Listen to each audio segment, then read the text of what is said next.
So people will click on an article, they will not click on a video or an audio. Right, that's interesting because with just the proliferation of podcasts and hearing what some of our younger, our students and children and such like that, you think that audio is the be-all end-all. Everybody wants it on audio. And it is great, and for those who can create great, compelling audio, it is wonderful. But there are a couple of things. First of all, if it has a short shelf life, if it's a newscast, there's not much point in listening to that the next day. And your odds of getting a critical mass of people to listen to it while it is newsworthy, a daily newscast, a daily audio newscast, is tough. There is, and I'm listening to it on Alexa periodically, I don't want to name it here, but there is a newspaper in Chicago that is doing a daily newscast for Alexa, Amazon speakers. And I often listen to it, and generally it's in the afternoon, and the first words I hear in this newscast are, "Good morning, here's the latest news." It's already old. It's already old. It doesn't have to be. I mean, that simple change of phrase would make it more rewarding, but if you're listening at 7 o'clock in the evening and you hear "Good morning, Chicago," A, you're probably going to skip it, which is something people can do, and B, it subliminally suggests to you, well, here's a news organization that doesn't really see this as a priority because they haven't updated it since this morning. Just removing "Good morning" could help give it a longer shelf life. It's so interesting, and I think it gives hope to everybody that even when someone is purportedly an expert in that particular field or that area, there's still room for somebody to have better ideas and tweak things. So So I still think there's room to explore the audio medium. I think these periodic spotlight interviews with significant figures is a better, more rewarding, more likely to succeed path for audio than a daily or multiple times a daily newscast.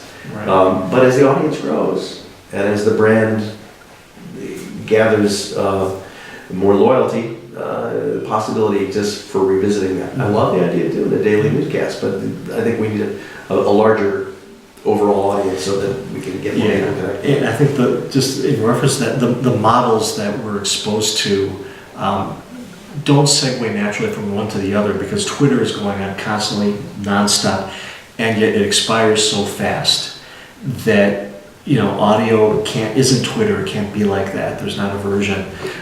Too much work creating it, too much work to listen to it. But go back to the events that you've hosted here at Dominican. Do you brand those? Do you call them Chicago Public Square Live or anything like that? I brand them on the internet as Chicago Public Square Live. In the moment, they are a Wednesday Journal Conversations series. Wednesday, it's really the brainstorm of Dan Haley, who's the publisher of the Wednesday Journal newspaper. Great guy, good friend, visionary. And Dan is always kind enough to identify me and the branding and the programs all say Chicago Public Square's Charlie Meyerson. The podcast, which follows, and we don't broadcast, hey, this is going to be a podcast, because the goal of the event itself is to sell tickets.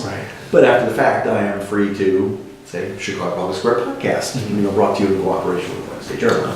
So there's kind of the event itself is a Wednesday Journal brand. The podcast is Chicago Public Square. I see. So you are able to grow your brand a little bit through that while still respecting the audience, because that's probably the last thing you'd want to hear, especially if you've paid for tickets, you've taken the time to get there, is to say, well, you actually could have stayed home. And although, and I've had this discussion with my friends in the Wednesday Journal, and I haven't won yet, but I never give up hope.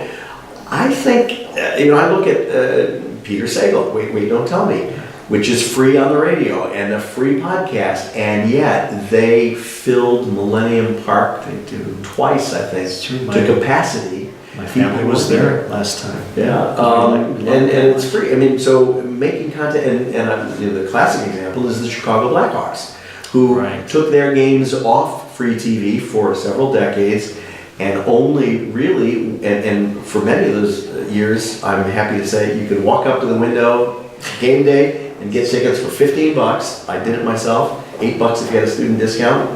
But as soon as they put those games back on television, not only did the team get better, but the audiences, and maybe it's a cause and effect or an effect and cause, but all of a sudden ticket prices went up because people wanted to be there Right.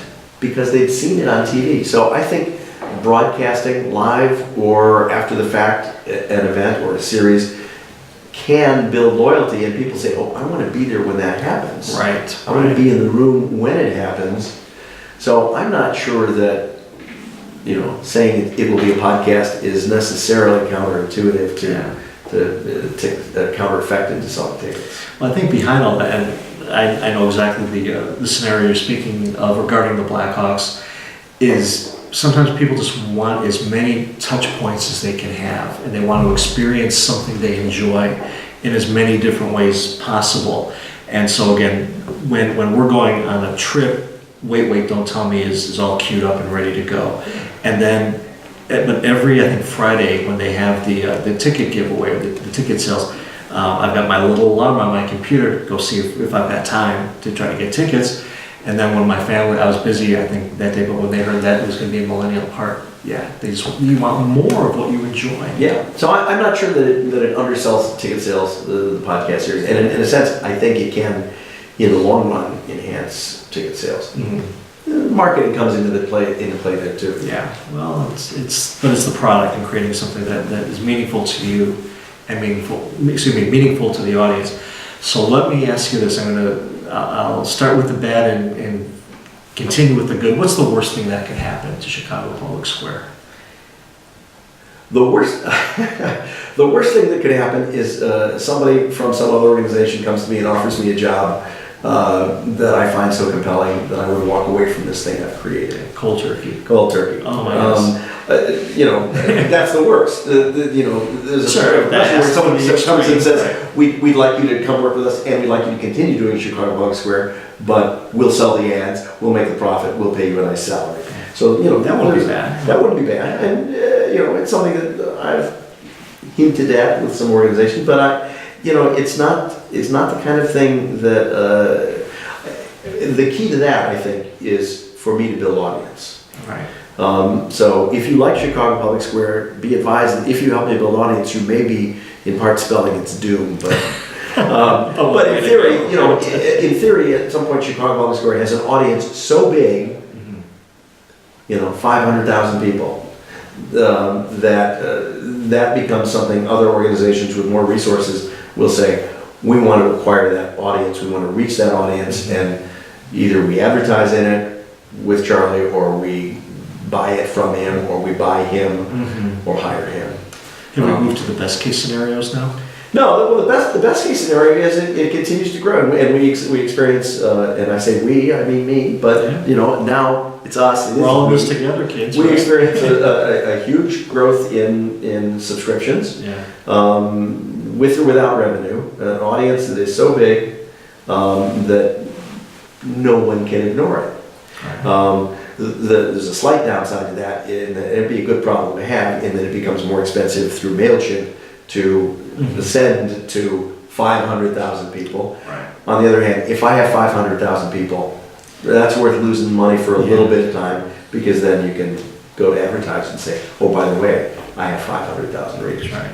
This is an unattainable goal in my mind, but hey, let's think big. We got to think big. And in some conversations, in some ways, to monetize that could be, construed as, well, it's not all about the money, but you got to eat. Right? Yeah, well, again, my personal financial situation is eating is not a problem. So, which is again why I can, and why this is a model for anyone who's kind of between gigs, or figuring out what's next. It's do what you love. Right. And what I happen to love is sharing the news with people. I am the town crier. And as you said, your talents and your skills are on display to anybody that's interested in knowing more about that. And what I love about it is I control it. It's pro and con. When there's a mistake, it's on me. Right. But when people like it, it's all me. And you're quick to make those corrections with grace and humor. I think corrections are an important part of any journalistic enterprise. They establish credibility, even as you're admitting that you made a mistake. That's one of the key differences between this era of fake news and not fake news. Right. The people who aren't fake admit when they made a mistake. Right. And that's something that to bring us full circle, that the president does not do. No, that is correct. Let me ask you this, because we're going to have some numbers people in our classroom. Yeah. Could you give us a budget number, like, hey, for whatever you guys are doing, spend this much, or don't spend more than some particular amount? Well, my first answer is nothing. Yeah, that's how you've been doing it so far. Yeah, and I think that there's something to be said for organic growth or growth, viral growth. So, you know, and for the zero budget, my first request would be everyone here should subscribe to Chicago Public Square, and if you like it, everyone here should tell all of their friends on social media that you like Chicago Public Square. And if that happens, that pops the budget up that from zero to. then that's free. I hope. Right. Everyone, you wouldn't charge me for that, would you? So that's the kind of growth that I've been going for so far. That said, if let's say, if I thought I actually had a shot at getting subscriptions to, let's be modest, 50,000, as opposed to the 1,500 that I have now. That would be worth, and this isn't going to impress marketing types, but if said, okay, you tell me if I could spend $2,000, I could get up to, what did I say, 15,000 or 50,000 readers? Yes, I would do that. I could come up with which is not a lot of money, I realize. Sure.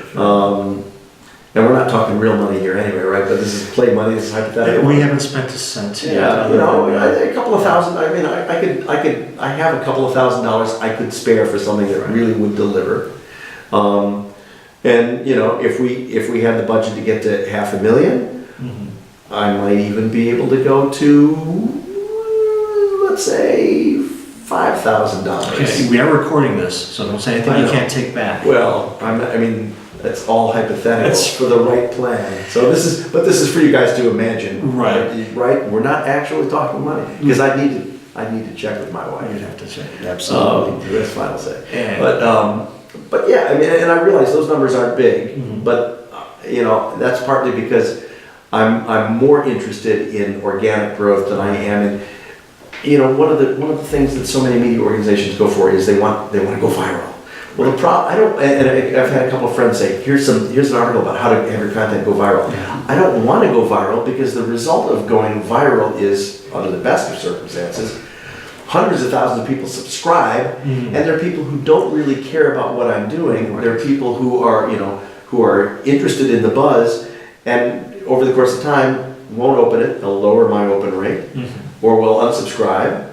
In which case, I will have spent money to send stuff to them. Right, you're paying to have them. So I'm really interested in the kind of growth that will, on a almost one-by-one basis, reach people and say, hey, this is something that you'll find rewarding with a high success rate, high accuracy rate. Yes, they do find it rewarding.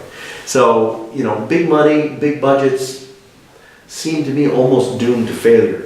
Your bright students may decide otherwise, that here is a way that you can raise your subscription, your audience without a lot of churn. But a lot of churn is counterproductive. Right. You're paying for that, and you're not getting any. So a TV ad, Super Bowl, not I don't think so, because Super Bowl certainly not, because it's national audience.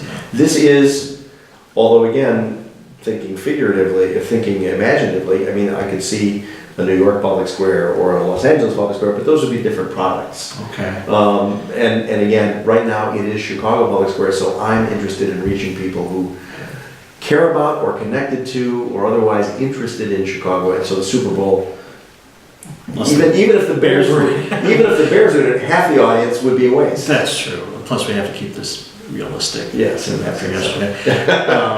Can you envision being involved in a New York or Los Angeles or even Indianapolis or Milwaukee Public Square? Probably not without a strategic partner. I personally couldn't do it. I might hire I could see hiring someone else to do it. but only if I have the resources and to have, including an advertising and marketing infrastructure to support a New York entity. Right. And it's unlikely that would happen anytime soon. That's a really far down the road Okay. kind of thing. You thought about it? Yeah, Okay. yeah, that, and it would require finding at its base someone like me in New York. Right, you need the New York version of yourself. Yes, and there aren't that many. I mean, there are a lot of people who have done newscasts in Chicago, who have, broadcast newscasts. There aren't that many who understand HTML and blogging and hyperlinking and all the rest of that. The numbers are growing, particularly as this next cohort of multimedia savvy students enters the workplace. Right. But it'll be a few years before they have kind of the expertise to. Yeah, well, and two, I think it goes back to, as you're wearing all these different hats, you can imagine that there's a whole generation of people coming up that have that computer literacy, but do they understand how to tell the news beyond a Twitter headline? And it's that combination that I think really makes Chicago Public Square unique, that you can do what you want to do in a manner that is designed to appeal to people like me that I think I managed to set the camera up correctly. We'll find out if there's like any pictures or audio. Is it working? Yeah, I think it's working. It's still working. Thank you. So what do you do to keep your customers happy? I watch that open rate, Yeah. and as I say, it has been at 40. I think it's at 42.2% as of today, and it has been consistently that. And did it take a while to climb to that rate? no, it's been that pretty consistently. It might have been a little higher at the very beginning, because at the very beginning, like the first week or two, it was just my friends. Although friends actually are friends may be less likely to open it than strangers, because friends might sign up just because they're your friend, and then they don't really care Right. whether it's a stranger who signs up or someone who signs up because, yeah, this is cool, I want to see this. But no, it's been pretty consistent. And as I say, I think one of the barriers is Google's algorithms in some cases for people who are, and Gmail is the biggest, medium for email delivery. Gmail has set up these folders, Right. and it by default will put a lot of stuff that MailChimp sends out in certain folders that some people may rarely, if ever, open. They won't know it's there. Or it may, some of his algorithms may say, a lot of email vendors will say, oh, well, this has this word in it, it has the word free in it, whatever, it looks like spam. So, Right. That's right. You can't use that word. so yeah, well, I mean, you can, but they and I think they've gotten better over the years. But so anyway, yes, it's been about 42% consistently, and so I watch, and if an issue goes down, it has lower than average engagement. The general reasons I found are we're approaching a holiday, or we're near a holiday. It's a shortened work week for whatever, and so people are have no time for email. Right. Or they're focused on getting out of the office or getting away from school or whatever. But I find it bounces back up after a holiday, and this is very much a broadcasting and it's a pattern that follows a lot of digital media. Over the summer, it tends to be a little lower than in the fall. People aren't looking at their email as much because they're not going into Yeah. work quite as much.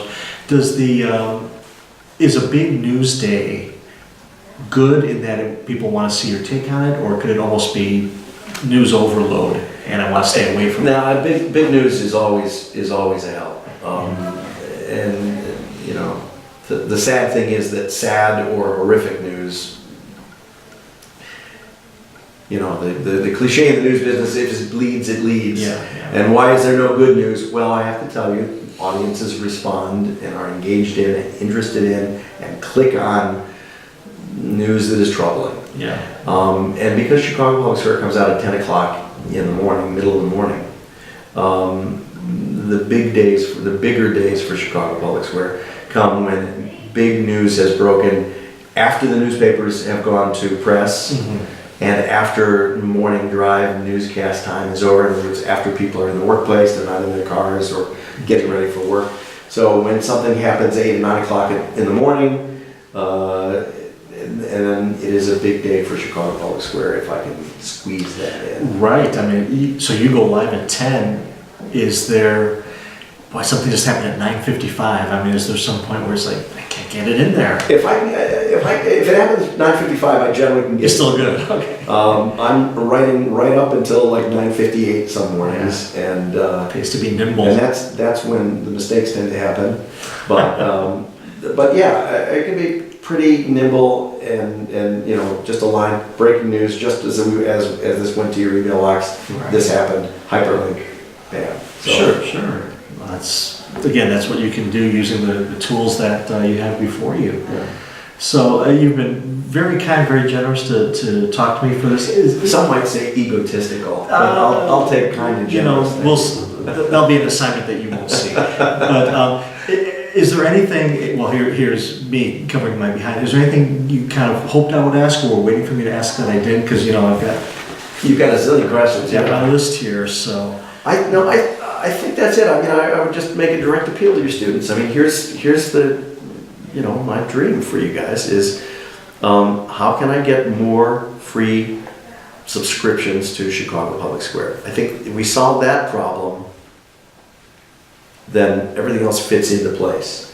More people reading and opening it, more people subscribing means more people opening it. More people opening it means at least, again, some not insignificant percentage, 6, 7, 8% of them will think it's worthwhile enough that they will chip some money in.